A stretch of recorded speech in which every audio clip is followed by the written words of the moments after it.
শেখ হাসিনা নেই, তবে তার হাত ধরে বিকশিত হওয়া রূপপুর পারমাণবিক বিদ্যুৎ কেন্দ্রের সুফল পাচ্ছে বাংলাদেশ। রূপপুর পারমাণবিক বিদ্যুৎ কেন্দ্রের চুল্লিতে পারমাণবিক জ্বালানি বা ইউরেনিয়াম ব্যবহার শুরু হয়েছে। এর মধ্য দিয়ে পারমাণবিক শক্তি ব্যবহারকারী দেশের তালিকায় বিশ্বের ৩৩তম দেশ হচ্ছে বাংলাদেশ।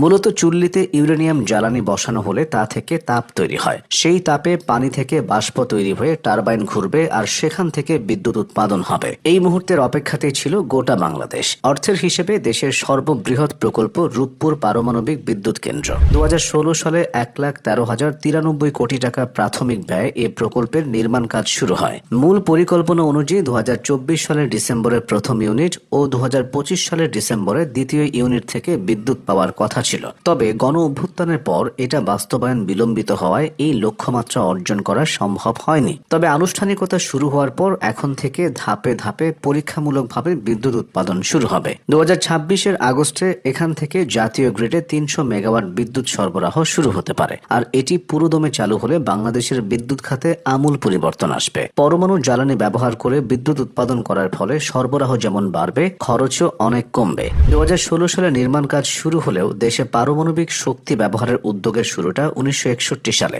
রূপপুরে জমি অধিগ্রহণের কয়েক বছর পর প্রকল্পটি বাতিল করে দেয় তৎকালীন পাকিস্তান সরকার। স্বাধীন দেশে এ নিয়ে আবার উদ্যোগ নেওয়া হয়। ১৯৯৫ সালের জাতীয় জ্বালানি নীতিতে পারমাণবিক শক্তিকে একটি সম্ভাবনাময় বিকল্প জ্বালানি উৎস হিসেবে অন্তর্ভুক্ত করা হয়। ২০১১ সালে বাংলাদেশ সরকার ও রুশ ফেডারেশন সরকারের মধ্যে একটি আন্তঃরাষ্ট্রীয় সহযোগিতা চুক্তি স্বাক্ষর করা হয়। চুক্তির আওতায় ২০১৫ সালের ডিসেম্বরে বাংলাদেশ পরমাণু শক্তি কমিশন এবং রোসাটমের ইঞ্জিনিয়ারিং কোম্পানি অ্যাটমস্ট্রয় এক্সপোর্টের মধ্যে পারমাণবিক বিদ্যুৎ কেন্দ্র নির্মাণের জেনারেল কন্ট্রাক্ট স্বাক্ষর করা হয়। চুক্তিতে বিদ্যুৎ কেন্দ্রের নির্মাণ, যন্ত্রপাতি সরবরাহ ও স্থাপন, কমিশনিং, পরীক্ষামূলক পরিচালনা, জনবলের প্রশিক্ষণ এবং প্রাথমিক পর্যায়ে ৩ বছরের পারমাণবিক জ্বালানি সরবরাহ অন্তর্ভুক্ত রয়েছে। এবার আসা যাক ভিন্ন বিষয়ে। পারমাণবিক বিদ্যুৎ কেন্দ্রের জ্বালানি মূলত ইউরেনিয়াম থেকে তৈরি হয়। প্রথমে ইউরেনিয়াম অক্সাইড দিয়ে ছোট ট্যাবলেটের মতো জ্বালানি দানা বানানো হয়। এগুলোর ব্যাস সাধারণত ৮ থেকে ১৫ মিলিমিটার